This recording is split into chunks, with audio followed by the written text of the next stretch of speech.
Perhaps the most prominent UN figurehead with regards to spiritual unification of the world is this man, Robert Mueller.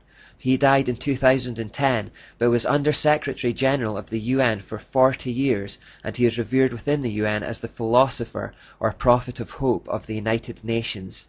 His spiritual viewpoints were quite clear. He said, "We must move as quickly as possible to a one-world government, a one-world religion, under a one-world leader." He believed that peace for this one-world order rested primarily on religion, saying, "Peace will be impossible without the taming of fundamentalism through a united religions that professes faithfulness only to the global spirituality and to the health of this planet." He also said, "My great personal dream is to get a tremendous alliance between all the major religions and the UN." Because he held one of the top jobs in the UN for 40 years, he obviously had huge influence on the goals of the organization, but the problem goes much further than that, because as well as being the driving force behind the spirituality of the UN, he also created something called the World Core Curriculum, which, as the name suggests, is intended to be an education program or framework for the entire world. He is therefore also known throughout the world as the father of global education. Not only this, but he actually established specialist Robert Mueller schools, where his educational ideas could be taught in their purest form. There are over 30 in existence, and more are being established each year. The World Core Curriculum earned him the UNESCO Peace Education Prize in 1989. Now, since UNESCO is just an NGO of the UN, that seems a little meaningless to give yourself an award, but anyway, following the plaudits he received from within the UN, he also drew up a framework for world media coverage, as well as a framework for planetary and cosmic consciousness, and a framework for arts and culture. Basically, these are plans for how they might dominate the information flows to influence the mindsets of the world. My focus is the World Core Curriculum because the idea was that the UN issues this document to the nations, who then use it as the framework for their own regional school curriculums. By this method, all the schools around the world would start teaching their kids the same ideas about life. The coming generations would then have the same worldview and the same attitudes for the New World Order. Robert Mueller said of it that we must steer our children toward global citizenship, earth-centered beliefs, socialist values, and the collective mindset which is becoming a requirement for the 21st century workforce. He went on to say, "A World Core Curriculum might seem utopian today. By the end of the year 2000, it will be a down-to-earth daily reality in all the schools of the world." Now, he was a little ambitious with the timescale, but the determination to see it happen hasn't gone away.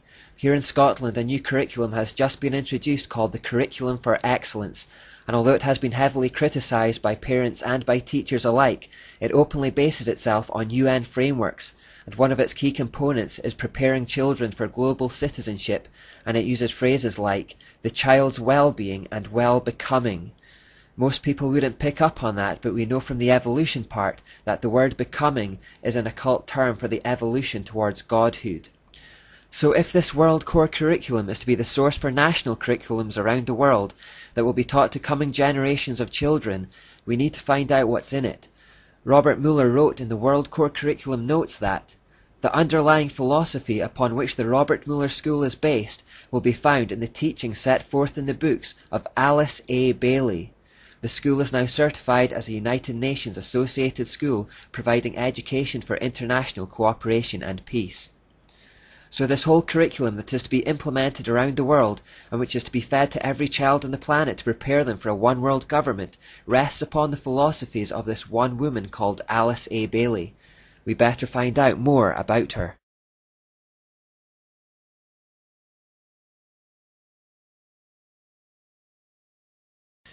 Alice A. Bailey lived from 1880 to 1949 and spent most of her time as a teacher and writer on themes of the occult, astrology, spirituality, and theosophy. She stated that the majority of her books were telepathically channeled through her by a spirit being who she believed to be a master of wisdom. Initially she just referred to the being as the Tibetan, or by the initials DK. Later she called it Jwal Khul. She showed the same kind of mental disturbance that we've seen in other occultists in the past. As a child, Bailey was deeply unhappy and attempted suicide on 3 occasions, once when she was 5, then when she was 11, and the third time at an unspecified time before the age of 15. It was after this third attempt, aged 15, on June the 30th, 1895, that she was apparently visited by a stranger who told her that she needed to develop self-control in preparation for certain work that was planned for her to do. Coming from an Anglican background, she initially believed this man to be Jesus, but later identified him as a spirit called Master Kuthumi after she went to the occult Theosophical Society and saw a portrait of him hanging on the wall. Theosophists believe that this spirit had previous incarnations and that one of them was Pythagoras, who you might remember was an influence on Plato, and also St. Francis of Assisi, amongst others. As a result of this, St. Francis of Assisi has been named the patron saint of the United Nations. You may also remember that St. Francis of Assisi was one of the main inspirations for Ignatius Loyola. On top of this, it's also on St. Francis Day that thousands flock to the Cathedral of St. John the Divine in New York City for the mocking Blessing of the Beast ceremony. You may also remember that the UN chose San Francisco, which is Spanish for St. Francis, as the location for the first UN meeting and charter signing. Plus, the town of San Francisco is known for being especially liberal and permissive. I haven't done any research into St. Francis, so I don't know why he keeps popping up and why he holds such a special place in the hearts of occultists, but there is clearly some reason for these links. In earlier life, Bailey was married to an Episcopalian minister, but after it failed, she severed ties with her Christian heritage altogether and remarried a 32nd degree Freemason, Foster Bailey. Together they founded the esoteric magazine The Beacon and started a company called the Lucifer Trust. This organization was created to manage the business of publishing her 25 demonically channeled books. They later changed its name to the Lucis Trust to hide its true meaning. This Lucis Trust is today another key NGO for the United Nations. As a subsidiary to the Lucis Trust, they also created the World Goodwill Organization to help mobilize the energy of goodwill to cooperate in the work of preparation for the reappearance of the Christ, to educate public opinion on the causes of the major world problems, and to help create the thought form of the solutions. She also used the Lucis Trust to found something called the Arcane School, which gives a series of courses on her views on karma, reincarnation, and the divine nature of man. The school uses typical hierarchical degrees of esoteric knowledge. As is to be expected of anyone driven by the hidden hand of Satan, she also had the telltale hatred for the Jewish people, referring to them as the Jewish problem. Now from that background you can probably tell that her teaching's not going to be good, but here are some quotes. She wrote, "I dedicate myself anew to the service of the coming one, and will do all I can to prepare men's minds and hearts for that event. I have no other life intention." Now when occultists talk about a coming one, or even use the term Christ or cosmic Christ, they are not referring to Jesus, who in their inverted version of events is the evil one. To them, the Christ is in fact Lucifer, the Antichrist. This is the one for whom they wait, and the one who they are preparing the world to receive. Indeed, she clarifies this when she writes, "The Tibetan has asked me to make clear that when he is speaking of the Christ, he is referring to his official name as head of the hierarchy. The Christ works for all men irrespective of their faith. He does not belong to the Christian world any more than to the Buddhist or Mohammedan or any other faith. There is no need for any man to join the Christian church in order to be affiliated with Christ. The requirements are to love your fellow men, lead a disciplined life, recognize the divinity in all faiths and all beings, and rule your daily life with love." So here we see her demonic spirit guide telling her to promote the idea that all faiths are equal and there is no single faith that is exclusively true.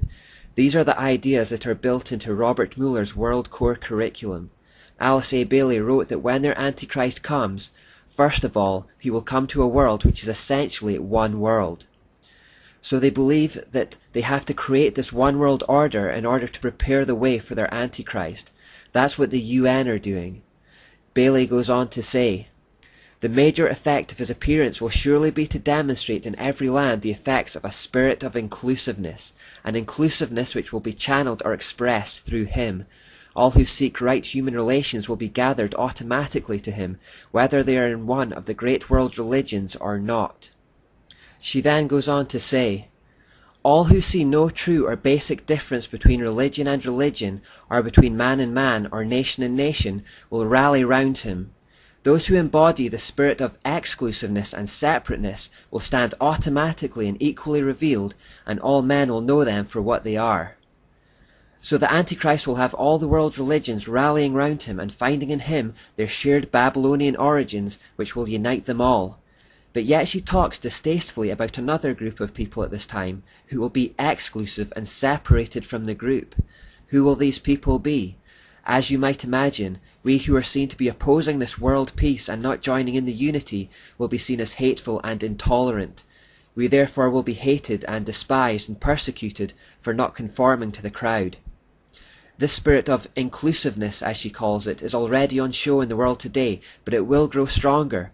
As the world pools together in a one-world system, Christians who are brave enough not to conform will increasingly be isolated and separated. Bailey herself confirmed that all religions emanate from the same spiritual source, and that one day everyone would come to realize this. As they do so, she predicted that the world would see the emergence of a universal world religion and new world order. She said that this was no distant dream, but was actually happening even in her own time. She wrote, "There will not be any dissociation between the universal church, the sacred lodge of all true Masons, and the inner circles of the esoteric societies. In this way the goals and work of the United Nations shall be solidified, and a new Church of God, led by all the religions and by all the spiritual groups, shall put an end to the great heresy of separateness."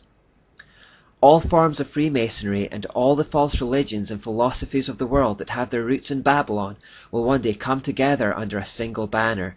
This is the essence of postmodernism.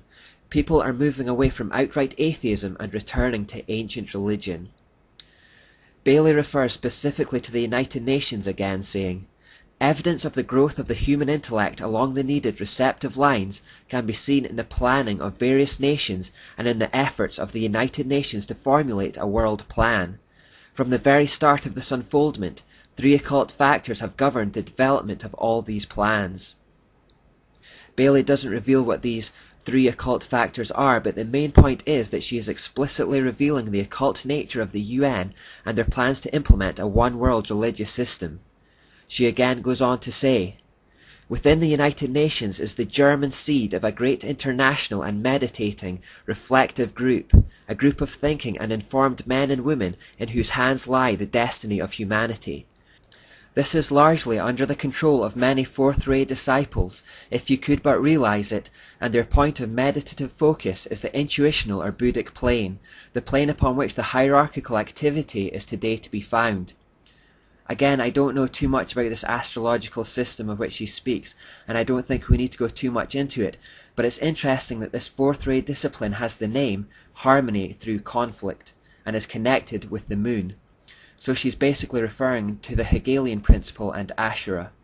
And because we've always looked at the sun and moon in tandem, the sun in this astrological system of Bailey's apparently belongs to the second ray, which represents seeing beyond differences into unifying principles. Again, a feature of our time. Remember, Robert Mueller said that the basis of his educational ideas came from Alice A. Bailey. These are the ideas that the UN gave him an award for, and these are the ideas that the UN wants to be filtered into every school around the world so that coming generations of children will grow up with this mindset. One of Alice A. Bailey's predecessors in the Theosophical Society, in fact one of the co-founders, was Helena Blavatsky, and amongst her books were Isis Unveiled and The Secret Doctrine. From that latter book she says, "Lucifer represents life, thought, progress, civilization, liberty, independence. Lucifer is the Logos, the serpent, the savior." She later said, "It is Satan who is the real god of our planet and the only god." She also said, "The celestial virgin which thus becomes the mother of God and devils at one and the same time, for she is the ever-loving beneficent deity. But in antiquity and in reality, Lucifer or Luciferius is the name. Lucifer is the divine and terrestrial light, the Holy Ghost and Satan at one and the same time." In it she also confirms that the different names for the mystery gods and goddesses are the same being by different names, saying, "Now we have but to remember that Shiva and the Palestinian Baal or Moloch and Saturn are identical." Helena Blavatsky has many followers of her teaching. Some who were known to be fans of her books were Adolf Hitler, Aleister Crowley, Mahatma Gandhi, Elvis Presley, and William Butler Yeats. Her dying words were, "Keep the link unbroken, do not let my last incarnation be a failure." Her immediate successor was Annie Besant, and then following her came Alice A. Bailey, who in turn became the source of inspiration to Robert Mueller, who in turn became the spiritual figurehead in the United Nations. They've all been links in a chain, and they knew it. So we understand what Robert Mueller means when he boasts that the United Nations is not a man-made creation, but is primarily a spiritual organization with a spiritual source. No human force will ever be able to destroy the United Nations, for the United Nations is not a mere building or a mere idea. It is not a man-made creation. The United Nations is the vision light of the Absolute Supreme, which is slowly, steadily, and unerringly illuminating the ignorance, the night of our human life. The divine success and supreme progress of the United Nations is bound to become a reality. At his choice hour, the Absolute Supreme will ring his own victory bell here on earth through the loving and serving heart of the United Nations. I think we've heard enough now about the United Nations to know what it's up to, but let's make one last stop before we conclude the UN section. Dag Hammarskjöld was responsible for establishing this meditation room in the middle of the UN. He said, "The stone in the middle of the room has more to tell us. We may see it as an altar, empty, not because there is no God, not because it is an altar to an unknown God, but because it is dedicated to the God who man worships under many names and in many forms." He also said, "The meditation room faces northeast. To enter the room, one must proceed from darkness to light." To occultists, you are walking from darkness at the lower end to light at the top end. You will therefore notice that the only light in the room comes from the narrow end behind the mural. The occultists don't really care how long it takes to reach their goal. They don't care if their dreams don't materialize in their lifetime. They simply see themselves as cogs of a machine, or like Helena Blavatsky said, links in a chain that will lead to an ultimate end. The Dalai Lama said, "The United Nations becomes for us the answer to world suffering, world darkness, and world ignorance. The inner vision of the United Nations is the gift supreme. This vision the world can deny for 10, 20, 30, 40, 100 years. In other words, we can resist for as long as we like, but it will not stop until it realizes its aim. It may take 10 years, it may take 100 years. The United Nations will keep working towards our enslavement and the establishment of a new world order where the Antichrist can return."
Over here you have the library of Alice A. Bailey.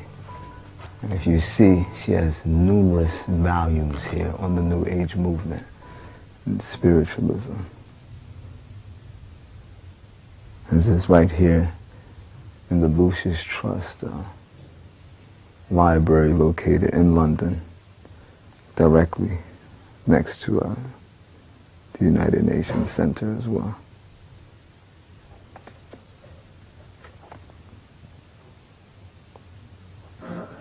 I found this interesting. This is amazing.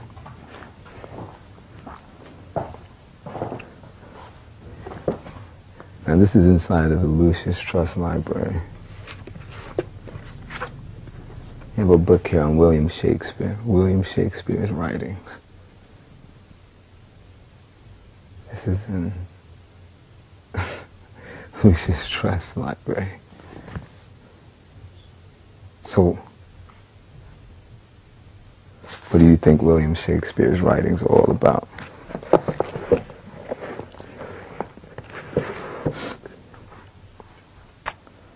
Unholy Bible.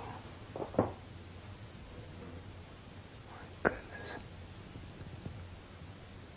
Brother, I have to really get my head around all of this first. I'm shocked.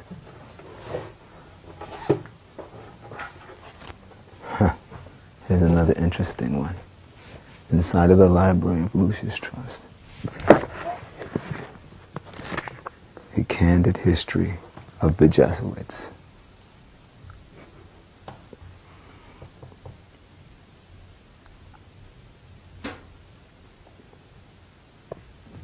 Clearly showing the link between the Jesuits and spiritualism.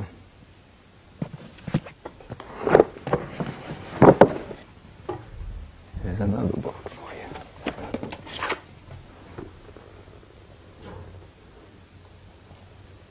The Yoga.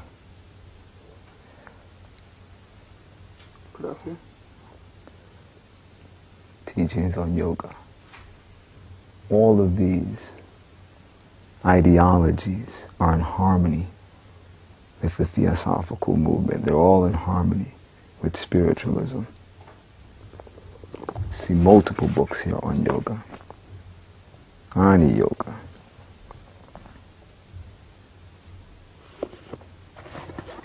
Here's another one. Yogi Philosophy. And I've seen quite a few books here on yoga thus far. All of them. Right here in this library. Look at that. Gnostic Gospels.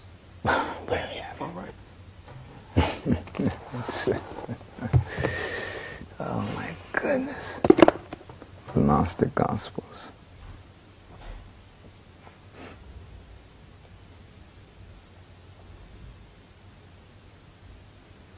Of course, you have multiple books in here on astrology and telepathy and numerous other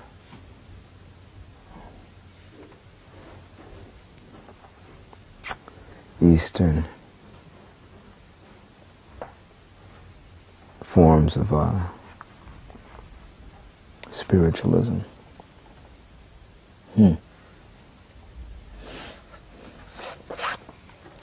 Here's where you get your Easter from.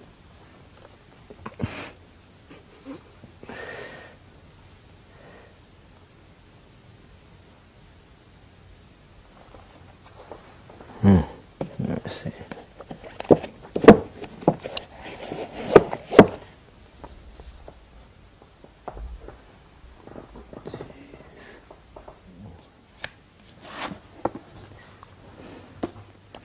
You have the Rosicrucian manual right here.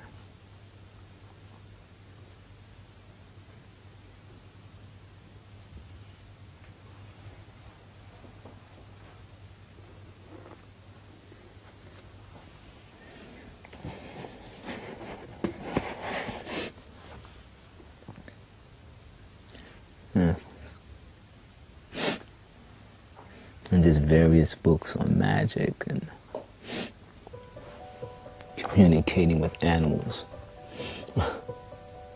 Very interesting. The teachings of Zoroaster.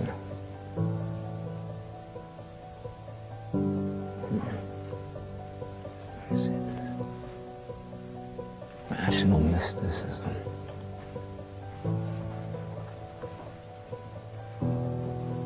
And this is Blavatsky. Now, yeah. Let's see. Now that you have up here Blavatsky's writings on secret doctrines, Madame Blavatsky. I mean, this is it. This is where it's all at. You can just imagine how many fallen angels have to be in this place itself, because these are ideologies that they themselves conceive.